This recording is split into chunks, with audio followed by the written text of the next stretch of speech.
Halo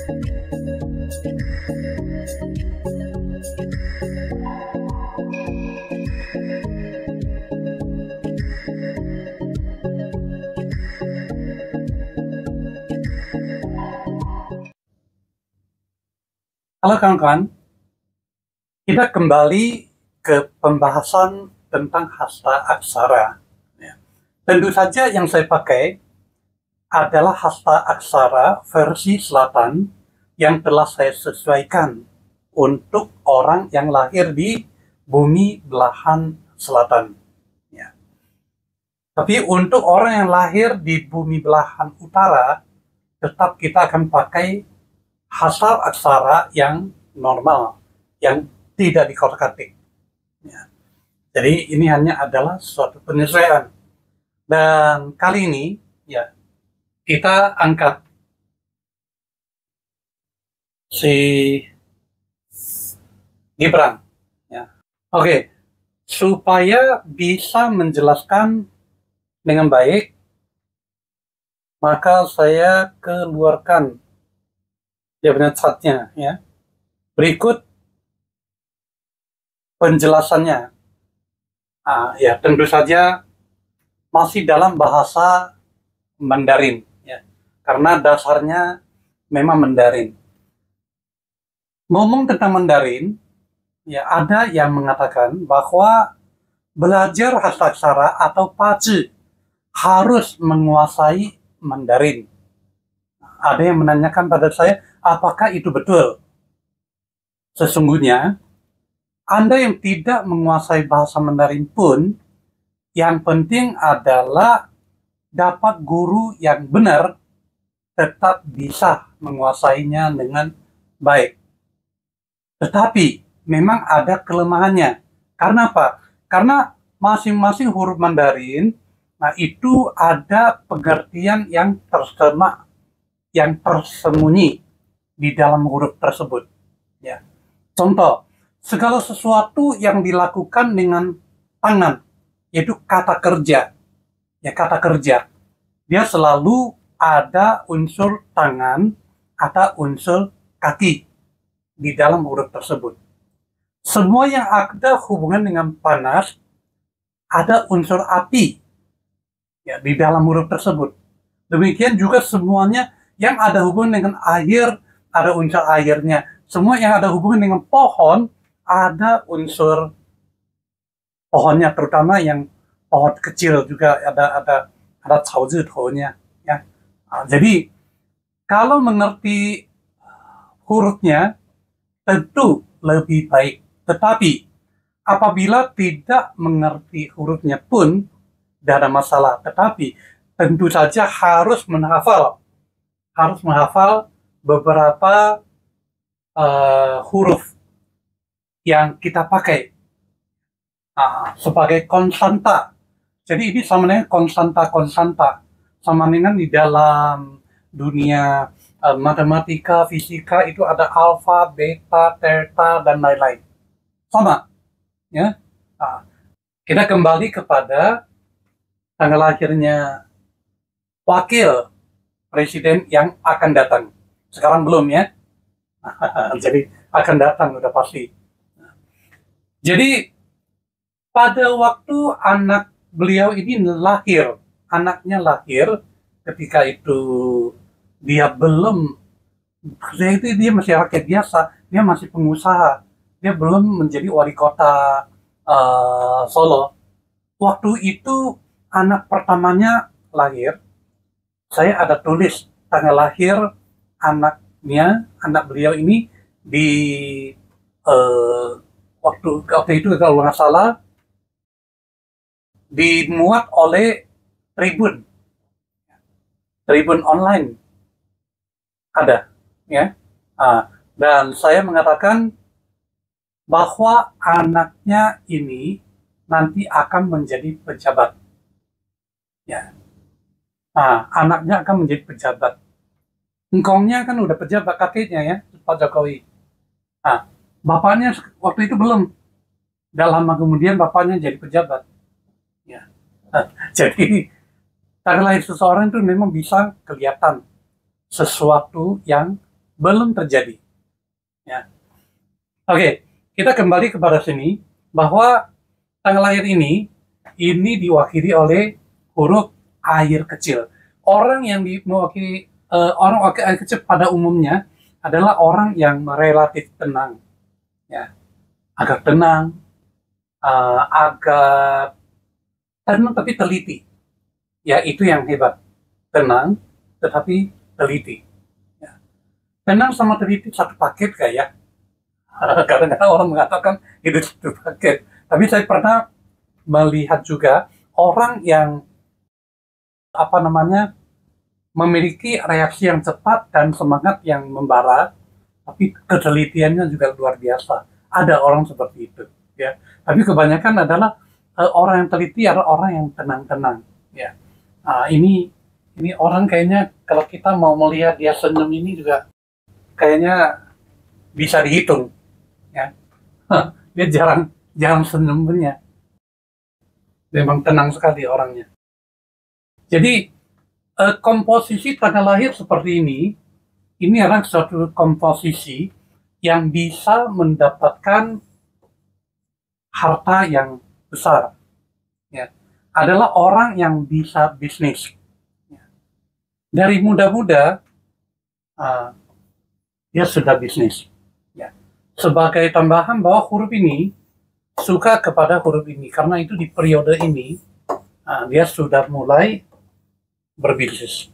Dia sudah mulai mendirikan Ciri Pari di 2010. Pada waktu yang hampir bersamaan juga mendirikan Markobar, ya. Kemudian di 2018 ya Pinsi, ya.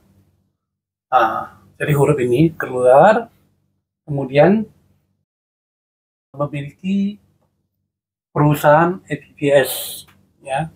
Kemudian pada waktu periode ini, masuk ke periode ini, ya, terutama di sini mengatakan saya hadir, karena huruf ini adalah air kecil, ya.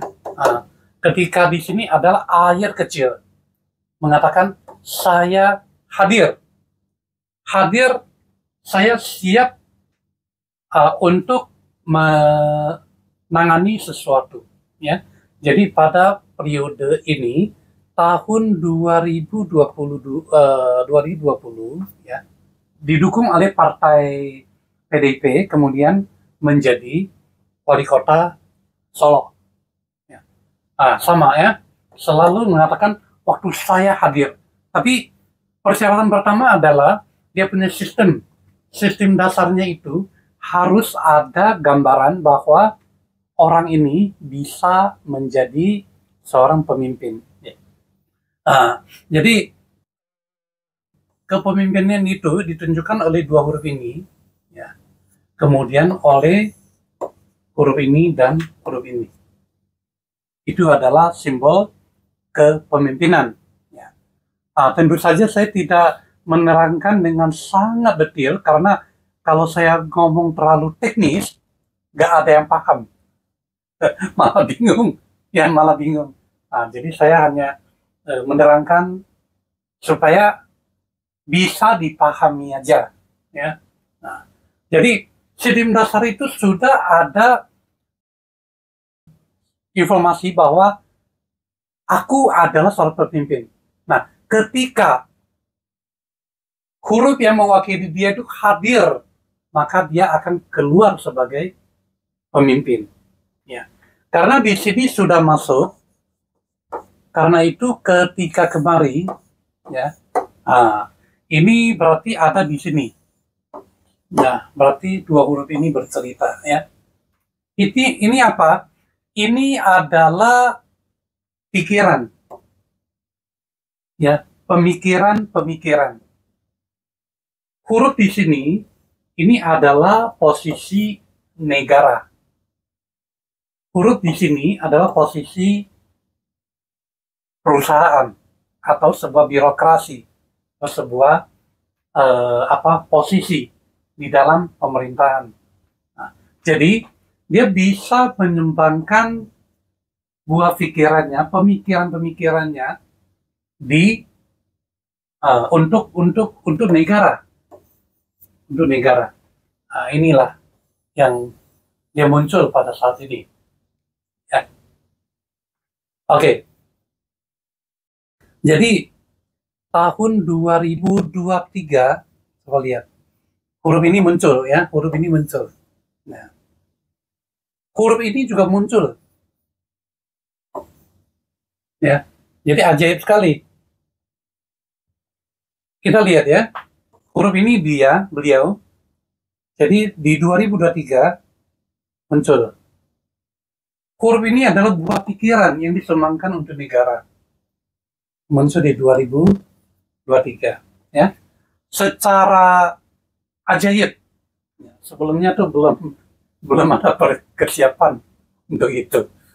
Sudah ajaib, dia keluar sebagai calon untuk mendampingi Pak Prabowo. Ya.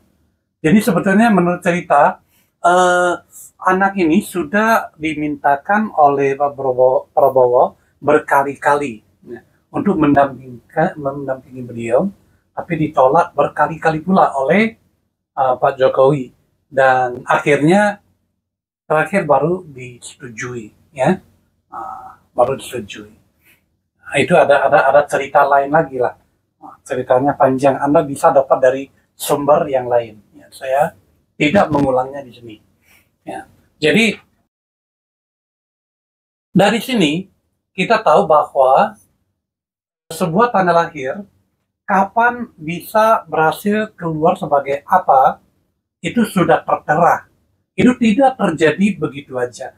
Tanda lahir itu kita ambil dari kelahiran, dari jam kelahiran seseorang.